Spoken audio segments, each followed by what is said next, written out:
What's going on, guys? It's Fight Season MMA, and today I want to talk about the position of MVP after his loss to Ian Gary this weekend, and why I think MVP is in one of the most interesting positions in the entire UFC organization. Let's get right into the video. Okay, so Michael Venom Page just fought Ian Gary this past weekend at UFC 303 as the first fight on the main pay-per-view card, and Ian Gary really he had no answers for Michael Venom Page during this fight on the stand-up department, but Gary's jiu-jitsu and grappling was ultimately able to get him the win.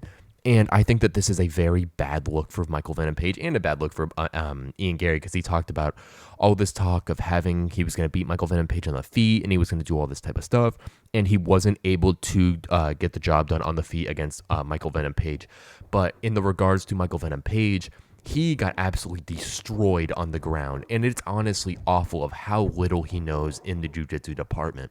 And that's why I think I wanted to make this video about Michael Venom Page, because he knows so little in the jiu-jitsu department that I don't know how far he is going to go in the UFC.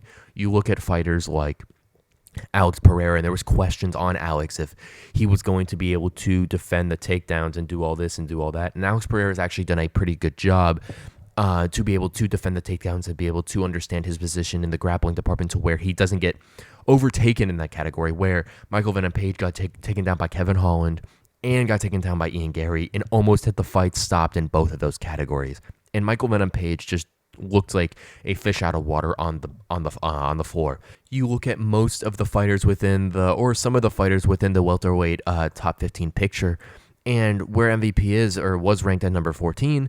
The people who are higher than him are grapplers. You look at Sean Brady, Gilbert Burns, Colby Covington.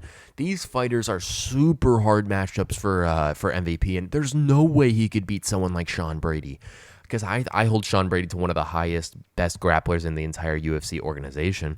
And yes, MVP would be able to destroy Sean Brady on the feet, but all Sean has to do is get him down once, and the fight is over.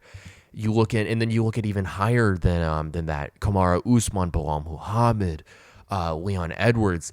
These fighters are going to be able to take down MVP. If you think someone like Ian Gary's takedown, some jiu-jitsu and wrestling was really hard for MVP to deal like, imagine Gilbert Burns or Sean Brady on him. There's no way Michael Venom Page is able to stay on the ground and survive for very long.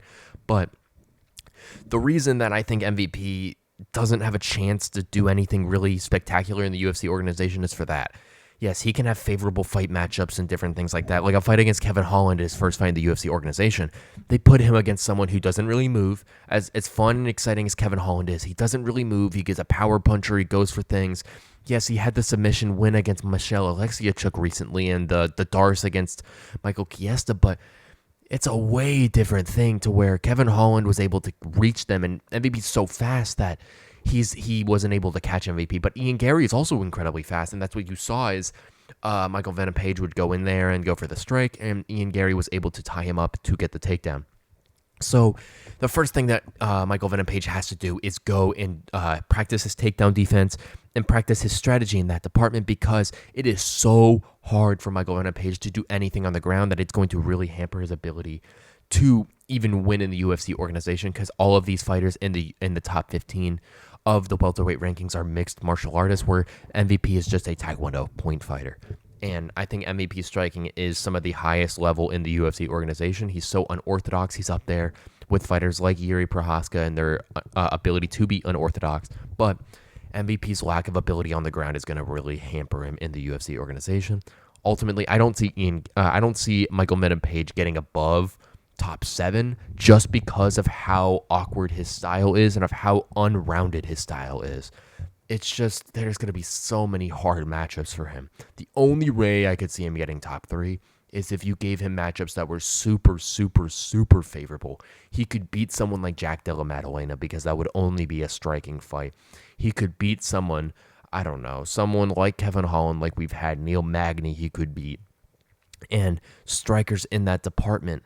But if you put Shavkat Rakhmonov in front of him, you put Gilbert Burns or Sean Brady, there's no way he's going to beat a fighter like that. And I think that's ultimately going to cost MVP a shot at the welterweight title. Thank you guys so much for watching this episode of Fight Season MMA, and please let me know what you think about Michael Venom Page's lack of grappling, and if is it really going to be this hamper him this much to what I believe in the UFC? Because I don't think there's any possibility of Michael Venom Page getting above the top 7, because ultimately you're going to eventually have to fight fighters that isn't a stylistic matchup or a good stylistic matchup for you. If you enjoy the content, please leave a like and subscribe, and I will see you guys really, really soon with more MMA news and content.